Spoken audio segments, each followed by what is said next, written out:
অনেক দল তার হয়তো এত সমর্থন নেই, কিন্তু সেই দলেও দেশকে দেওয়ার জন্য মগজ এবং মাথা থাকতে পারে। আমরা চাই তারা সংসদে গিয়ে কথা বলে।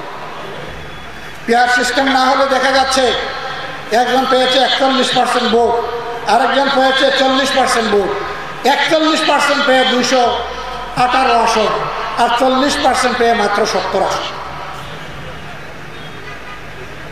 এই 218 আসন পাওয়ার পরে প্রত্যেকেই স্বৈরাচার বেপরোয়া হবে।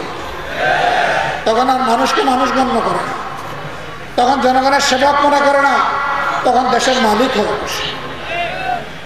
এই জন্য আমরা বলেছি বিশ্বের 62টি উন্নত দেশে এই পিয়ার সিস্টেমে নির্বাচন হয়, আমাদের দেশে সেই পিয়ার সিস্টেমে নির্বাচন হতে হবে।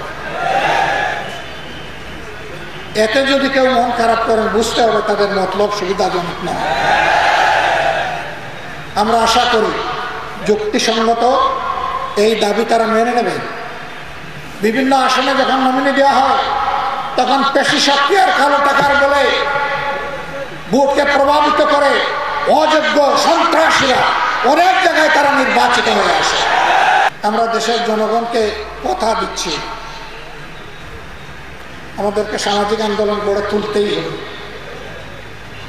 যেখানে চাঁদাবাজ সেখানে যুদ্ধ, যেখানে দখলদার সেখানে লড়াই। আমাদের এই যুদ্ধ অনিশেষ, আবর্জনা সাফ হবে।